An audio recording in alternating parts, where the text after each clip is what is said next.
Assalamu алейкум урматтуу жакшылар, кутмандуу күнүңүздөр менен. Көңүлүү бурмуздар. Бүгүн биз сиздерге 95 000 доллар, бир аз кеми болгон, дал ушул 24 сотук жер тилкесиндеги 4 бөлмөлүү кирип эле жашай турган үйдүн шашылыш түрдө сатыла тургандыгын маалымдайбыз.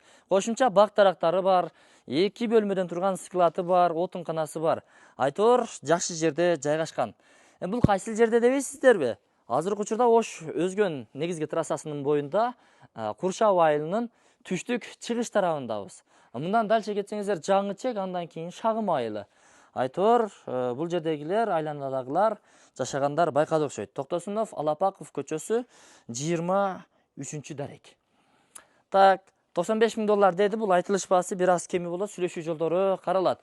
4 бөлмөдөн турган үй, дарактарды көрүп турасыздар. Ал жака кете турган болсоңуздар, жердин узун турасын айтайын, 36га 90, узуну 90.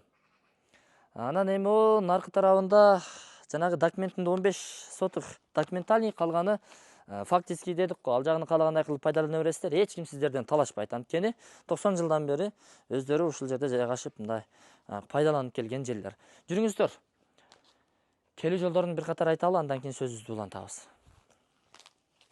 Жанагы сатыла турган үйгө баруу жолдорун мен сиздерге ушул жерден тартып көрсөтөйүн. Эгерде сиздер Ош тараптан келе турган болсоңуздар, Куршав айылы, андагы центрден түз бери Ош Бишкек трассасы аркылуу бир аз эле жүргөнүңүздөрдөн кийин экинчи үй, үчүнчү үй светофор, тактап айтканда Куршав айыл өкмөтүнө бурулган поворот бар. Түз жүрсөңүздөр, буюрса 250-300 метрден кийин сол тараптагы бурчта Куршав айыл өкмөтүнүн имараты жайгашкан. Сиздер ушул эле жолдон түз чыгып бара бересиздер. Бара бересиз, акыркы Ыдырыс көчөсү менен такаласыздар. Андан сол тарапка бурулуп бир аз буйтап жүргөнүңүздөрдөн кийин Элима маркетин көрөсүздөр, чакан дүкөнүнө. Андан түз өтсөңүз Маданият айылына кирип кетесиз. Ошол Элима дүкөнүнүн маңдайынан сол оң тарапка бурулсаңыздар, бул тарапка. Буюрса 300 метр жүргөндөн кийин жанагы сатыла турган үйдүн өзүнүн дарегине жетесиздер. Ошол көчөгө оң тарапка буруласыздар, 300 метр жүргөнүңүздөрдөн кийин бул жагы ушундай бак дарактар, камыш, бул жагында катар-катар үйлөр жайгашкан. Ушул сатыла турган үй жолдун оң тарабында жайгашкан, айланасы бүт песка блоктор менен тосулган. Анан бир аз ушу заң баскан дарбазасы бар. Эми туура көп жылдан бери эч ким жашабайт да. Мындан дальше кетсеңиздер дагы ушу нары бери бурулуп центрге түшүп кетесиздер. Жүрүңүздөр эми. Ошол көптөн бери эч ким жашай электейт. Бул жагында 2 бөлмөлүү склаты жайгашкан, суусу келген. Подключение кылып алсаңыздар эле болду. Эми эч ким жашабагандыгы үчүн дагы сиздерге айтып өтөйүн. Көп жерлерини убактылуу жаап турган. Бул жагы 90 метр түз кете бересиздер. Жердин узун туурасы 90-го 36. Биринчи үйдүн ички бөлмөсүн көрсөтөлү кана. Жүрүңүздөр. Бул жагы зал, конок бөлмөсү. Люстранын орду каралган, софиттердин орду каралган, жанып турат, өзүңүздөр көрүп турасыздар. Занавеска пардалары дайын, 2 терезе жол тарапта карап турат. Абойлор чапташтырылган. Бул үйдүн узун туурасын айта турган болсок, 4,5га болжолу менен бир 8 чыгат. Кайра чыгалы. Анча-мынча буюм-тайым немеректер кетиши мүмкүн. Андан кийин бул жагы, мына өзүңүздөр көрүп турасыздар, асты пол экен. Дубалдары акталган, сырдалган. Мына ушундай МДФ каражаттары менен кооздолгон потолоктору. Ортолукта 2 бөлмөнү жылытуучу кыш печкеси орун алган. Андан ичкери кирип бара турган болсок, спальный бөлмө, панорамный чоң терезеси камтылган. Өзүңүздөр көргөндөй, буга дагы бул бөлмөгө моющий абойлор чапташтырылган. Анан осмо сурмасы жакшы эле. Печканын экинчи тарабы ошол бөлмөгө карап турат. Так, эми терраса аркылуу кийинки бөлмөлөргө кирип барабыз. Келе бериңиздер. Бул жагы дагы бир уктоочу бөлмө. Өзүнчө жайгашкан.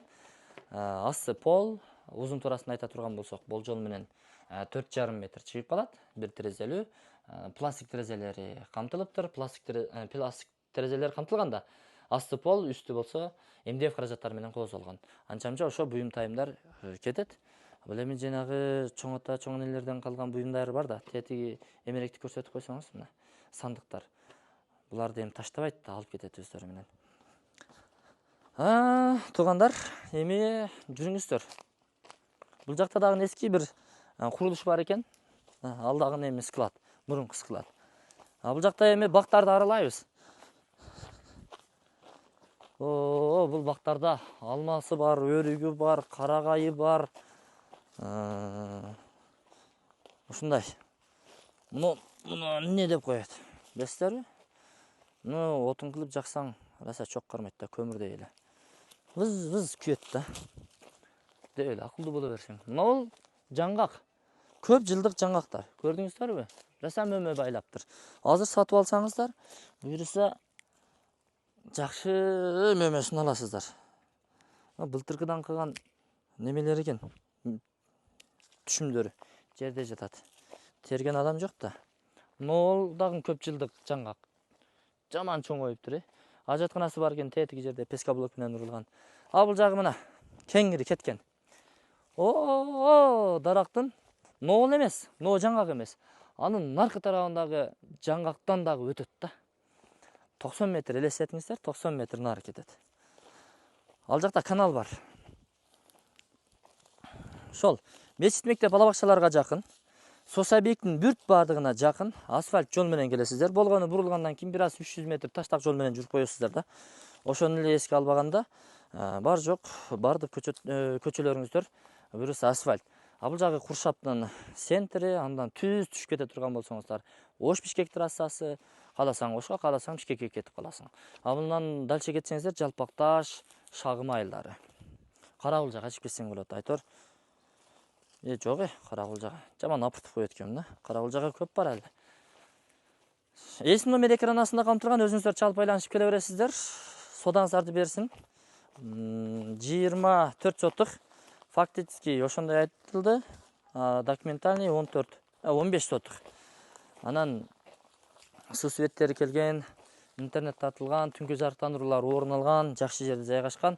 Спальный жерден жакшы жер чыкты, алып калыңыздар. Ошол. Келиңиздер, көрүңүздөр. Содаңыздарды берсин, жакшылыктар болсун, уулуу үйлөп, кыз чыганыңыздар. $95,000 бир аз кеми бар. Сүйлөшүү жолдору каралат. Балким накталай. Ээси менен сүйлөшөсүздөр да. Ассаламу алейкум. Тапканыңыздарга Кудайым өз берекесин берсин.